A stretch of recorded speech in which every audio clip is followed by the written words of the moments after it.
Assalamu alaikum wa rahmatullahi wa barakatuh, my dear viewers of IQRA TV and our friends who watch this program. Welcome back to Real Talk.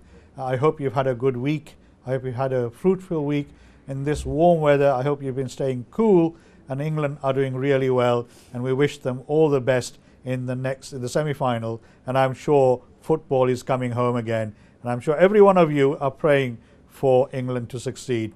So as viewers of IQRA TV, I ask every one of you to say a special prayer that our team makes a success and becomes the world champion.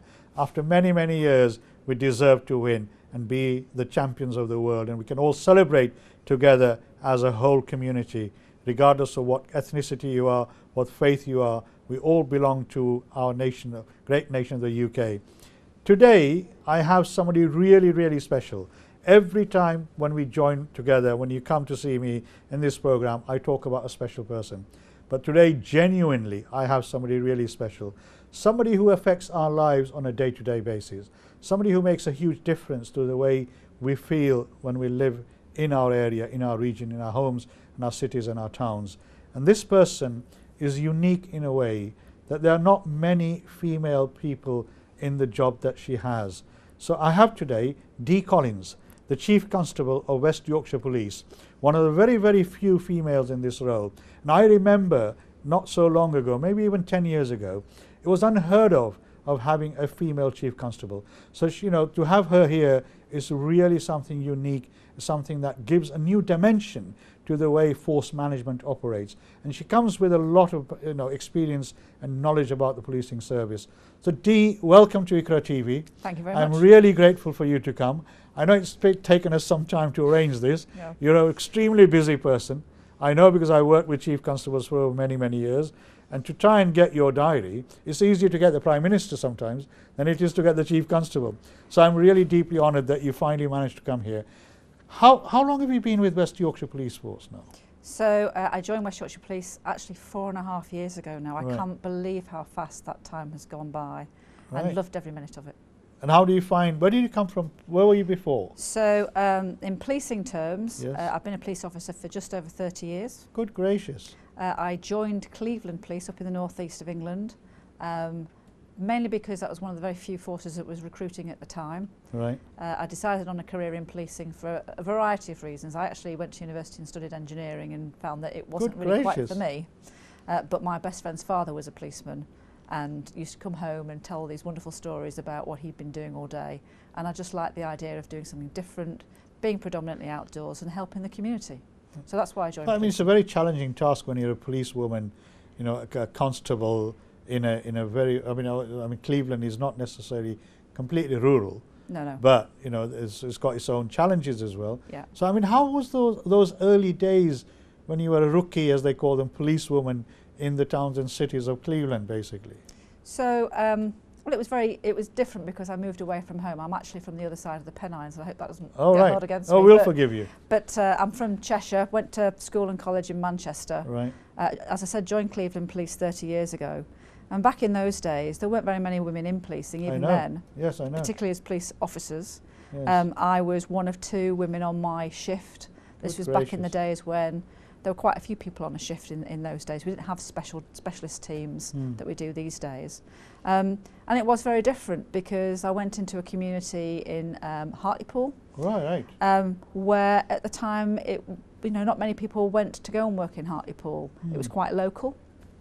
And so one of the things I found straight away was just a difference in language and the words that were used for things. So it took me a little bit of time to get used to what was taking place, how people needed support, what some of the issues were. It's a very strong working class. Is it a mining community in that area? Former mining community, yes. Yep. Very, very proud, really, really well connected with each other, very strong sense of community. Yes. And I really enjoy sort of getting to know how to go out on the beat, learning my street craft, getting to know lots of locals and understanding what some of the issues were. So my first few years were spent out on patrol.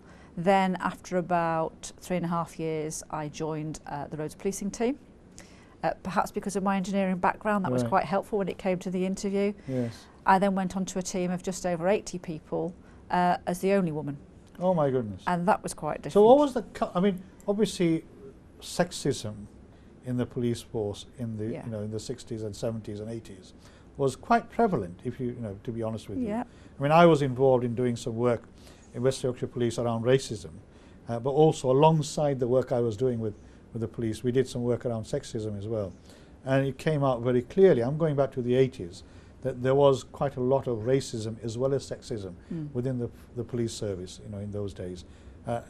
Thank goodness now, probably as much of, not much of that exists, I hope not anyway. But how did you find that? And how did you deal with it? Well, I've got to be honest, in my set of circumstances, having been to university, found my feet, found my sort of confidence and personality. Because I did engineering, I was already used to working alongside a lot of male colleagues. I don't think I necessarily suffered that direct sexism that you may be talking about. Perhaps indirectly, in so much as some of my colleagues thought perhaps a career in policing wasn't really what women were necessarily cut out for in those days. Perhaps the idea was you worked 5, 6, 7 years and then perhaps left, start a family, go and do something different. Whereas I made it pretty clear from the word go, our career in policing was what I was looking for. So from the outset, you wanted to be in the police all the time. You saw the end of your working life within the police service as well. Yeah, I think many of us join because it's a vocation about wanting to serve the community and do your very best. And as time has gone on, actually all that's done for me is strengthen that resolve to try and do what you can.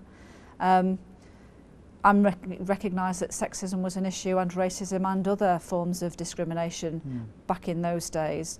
I think there's still work for us to do, and that's one of the reasons why I've taken on some of the roles and responsibilities I have that I know we'll come on to. But back when I first started my career, I just saw everything as a huge opportunity, and that absolute determination that women can make it in the police service. Everybody can actually make it in the police service. You're the proof of the pudding. And I suppose, don't get me wrong, I've had lots and lots of support along the way. I've had mentoring and coaching and that coming together of people to give you that support, which I think is really important and is important for everybody, not just underrepresented groups. So I mean, obviously, we talked about sexism and I talked to you about racism. I mean, we're in a slightly different world now, hopefully. Yeah. The Lawrence report, the Macpherson recommendations came out. I was involved in the aftermath of the Lawrence inquiry. I sat on the Home Secretary's Lawrence Review Group, where I worked with a number of your colleagues in the past. And those recommendations brought about quite a bit of change in the public sector in this country. But having had that change, we still see that there's progress to be made. Yeah. I mean, how do you see things at this moment compared to what they were like, when you started early, when you now sit at the height at the top of the organisation? Yeah. So you are the leader of the police service, working in partnership with the police, the PCC, the Police and Crime Commissioner. Yeah. Right. I mean, how do you see that change? Do you think it's been positive? Has it been beneficial? And do you see that trend developing? Because one of the challenges we had in the past was the number of recruits that you could attract from the BME, ME community, and women for that matter. But we've seen a sort of change in that. Have you seen a change in the trends of people wanting to join the police service, both from other groups as well? Yeah. So we went through our period of austerity, as you know, from about 2010. And that basically meant that for very many forces, the ability to recruit, particularly to police officer posts, was very limited. And here in West Yorkshire, that was also true. But in the last 2 years, through funding that the Police and Crime Commission has made available, and also because of our own economies, we've been in the position to be able to recruit again, not just to police officer posts, but police staff posts and also police and community support officers. So what we're starting to see is a change in some of our demographics. And what I mean by that is different representatives from different groups coming to join us. We're around about 30% women as police officers at the moment. We've seen quite a number of people from LGBT community in particular coming to join us. We've got a small percentage of officers with disabilities also joining, and we're starting to gain traction within other underrepresented groups, including our Asian colleagues coming in and joining the organisation. What I would say is I think we've still got quite a gap in terms of attracting women. from underrepresented groups. Right. I want to continue to build the confidence and trust in policing that, first of all, we take care of people and look after them as part of our big family. Secondly, that we recognise that there may be some additional adjustments that we also need to make to encourage people to come into policing. And thirdly, it's about reaching out into the community as well, proactively, and talking and having conversations. I mean, I understand that, you know, obviously all police services have gone through massive change and huge cutbacks, you know. Yeah. Your resources are completely stretched at this moment in time. They are. And have been for quite some time. And as you say, there has been some positive changes.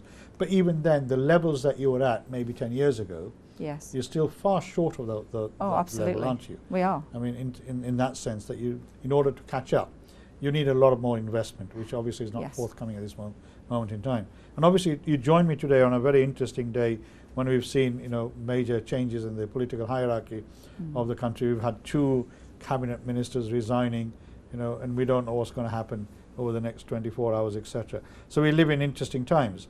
I mean, coming back to the police service, and I was trying to find some information around the number of people who work within the police service from the disadvantaged communities, for example. And I couldn't find any figures, I mean, in terms of how many people you have from the disability, you know, groups, from gays and lesbian community, from BAME community, etc. Is that information available at the moment? Because I went looking for it on the website and I couldn't find it. So you make a very valid point. Yeah. There's 2 issues for us in policing at the moment. The first is that nationally, the statistics that are actually pulled together are around gender, so whether you're male or female, and whether you are white or from a different ethnic minority. And they're the only figures that are collected nationally. Right. So what we then have to rely on is people voluntarily sharing with us. Self-identification. Exactly. And so, of course, that's going to depend on whether or not people want to self-classify and indeed declare. So what we're trying to do now is look at our profile in terms of all of the recruits that we've been bringing in. But again, of course, we've got to then rely upon what people are prepared to share with us. So sometimes that kind of statistical absolutes that you're looking for aren't always that obvious.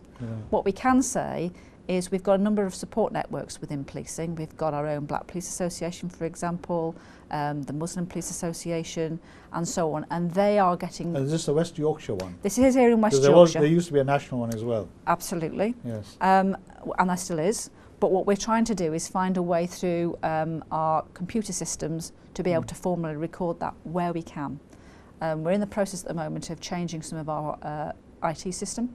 So one of the things that we're very definitely going to be asking about is some clarity to be able to get better statistics to share with the community and again build that confidence that I was talking about. I mean, if I look at the PCC, and I did find the figure, and this is absolutely disturbing that when I looked at the PCC figures, for example, they do break down their staff, you know, monitoring, and there's 23 are female, 5 are male out of 28. And none of them are from the BAME community. So I need to talk to Mark, you know, I need to invite him one of these days. And I saw him last week, but I didn't have this information with me. Now, obviously, that to me is unacceptable. You know, I cannot believe that we can have a Police and Crime Commissioner's office in an area like West Yorkshire, which has a very large BAME population. You know, if you look at the conurbations around Bradford, Leeds, etc., Huddersfield, that they cannot find competent people to come and work for them. Now, I know this is separate from your organisation. I mean, you know, the Police and Crime Commissioner has a different responsibility. But should that be a sort of a lead into making sure that, you know, if they don't set the example of having a diverse workforce, and there's no information about how many people are, you know, I think there's some limited information about how many people are from who have declared themselves as disabled. You know, I mean, again, like you say, it's a self-classification, self-identification. People want to do it, people don't want to do it, that's their choice, there's no compulsion. But to me, when the lead organisation itself is not reflective, does that have an impact on organisations like yours? Do you get the pressure coming from them to say, Dee, how's our organisation, the police service, looking?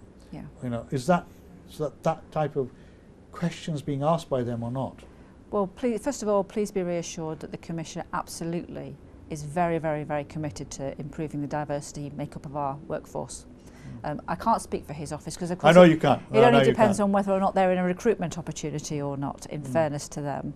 However, he does hold me to account for what the diversity profile looks like in West Yorkshire Police. Now, one of the things that we've got to try and do is encourage people to want to come and join. I think for the last 18 months we've had quite an emphasis on police officer recruitment, when actually perhaps we really need to broaden that out and just encourage people to come and be part of the organisation in the first instance, and maybe then people might want to become police officers, for example. So he holds me to account, the Policing Crime Panel ask Mark questions about our profile, and of course the ability to start to change all of that is very dependent on just how much we're able to recruit at a moment in time. And we have seen, as I say, some successes, albeit them fairly modest ones. We've got an awful lot more work to do. There's a new national approach around recruitment, retention, developing people, and also a new toolkit for us to make reference to top tips, if you like, about what might work in communities. I mean, funny you say that, because I sat on the Home Office's recruitment, retention, progression working group a few years ago. I was also worked with Doreen Lawrence quite a bit on the whole of the Lawrence review. I mean, that is something that has plagued us for many, many years. Yes. The recruitment of people. But one of the reasons why people are not joining the police service was the perception of racism within the police force. Yes. Whether it was real or otherwise. Now, we've had this issue for a number of years, and that's what Macpherson, in his report identified. But then, lots of recommendations came in, lots of changes were made. We've seen some positive outcomes on that, but then we saw the secret policeman, which was the one that Manchester Police Force. And again, that knocked a lot of things back. And I know, it's now Sir Peter Fahey. Peter and I were on the same group and served on the same committee when he was still Chief Constable of Manchester. That type of imagery that comes forward doesn't help the police force, in any way, shape or form. What actions are you taking, for example, in West Yorkshire, to try and counter that negative perception? To say we are different, we are much more open. And if you are the victim of racism within the force, what will you do? Okay, so there's a few things to start off with. The first is hate crime of any type will not be tolerated, either what's going on within communities or indeed if any of my officers and staff should do something, say something, act inappropriately. It's really important that people have the confidence to report that to us and that we deal with it really firmly. So you have my absolute assurance that that is what we will do. All right. Secondly, we need to build confidence for people to feel able to come and report matters to us. As you know, one of the areas that really did suffer sadly when we had to go through austerity was our neighbourhood policing footprint. One of the things that both the Commission and I are absolutely committed to doing over the next couple of years is to try to put some further investment into neighbourhood policing so that you actually see visible presence out on the streets, building those relationships again, explaining to people what policing is about, really improving that confidence and trust. And then I think it's a case of making sure that we are absolutely open to scrutiny. So things like encouraging people to come along and see what Stop and Search is actually all about. Coming and having those conversations that are quite difficult at times about some of the activities that we do have to undertake to stop our young people from being exploited. And then finally, when the community do come forward and give us really important pieces of information and intelligence, that they see us act upon it and that we give people feedback. I'm really glad you mentioned that. I was going to come to that, in a way, a little later, because I've just been to a meeting at the Home Office on Thursday where we discussed at the Hate Crime Strategy Board meeting, which is all the departments of the government coming together. I am the IAG's deputy chair, the government's IAG on hate crime. So I'm the deputy chair of that. John Grieve, I'm sure you know John Grieve used to be the chair. We now got Mike Ainsworth, who's the chair of it. So I've been deputy chair for the last 8 years or so. And one of the things we discussed there, or the CPS were talking about, Crown Prosecution Service, was the fact that of the cases which are reported to the police, only 20% actually end up to the CPS, to the Crown Prosecution Service. So they were wondering what's happening to the other 80%. And one of the questions was, how many incidents or cases which have been reported to the police are disposed of either through cautions or through restorative justice, which is a new big area that yes. We're looking at. For people who don't know what restorative justice is, sometimes when the police are given an investigation to carry out, they may not have sufficient evidence to go for prosecution. And I think people fail to understand, and I certainly talk about this quite often, that to the ordinary man and woman in the street, they don't see the criminal justice system as three separate agencies. No. They don't see the police, the CPS, the Crown Prosecution Service, and the judiciary, either the magistrates or the Crown Court, as three separate entities. For them, it's one holistic body. So when somebody is a victim of crime, they come to the police and they expect that the judiciary will do their job, and don't realize that the three components are different and separate, and they have their own standards that they need to meet. Yeah. So the ordinary person in the street, when they see a non-action at the end, they'll blame you to say, well, and I reported it, I was the victim, they failed to get me the redress I wanted. So restorative justice is one area where the government is trying to see whether, rather than going through the courts, we can find a solution where the perpetrators are punished, are made to understand the errors of their way, but also do something that makes them realize that they shouldn't be doing this again, and the victims feeling that they've had some sort of redress. Because the chances are, in the majority of cases, when it goes to magistrates' courts, they're either just rapped on the knuckles and maybe given a fine or a community service order, which does not necessarily satisfy the victim, who are the victims of either some sort of an incident that they have felt. Now, that's in a very, very quick nutshell. Yeah. You might want to elaborate on that if you want. In restorative. So the question was, where are the other 80% going? Yeah. And the government's asked for some information to be looked at and sort of do some research on it. But in terms of coming back to the issue about recruitment, as I said at the beginning, I was involved in doing some work around racism and in parallel with that, sexism.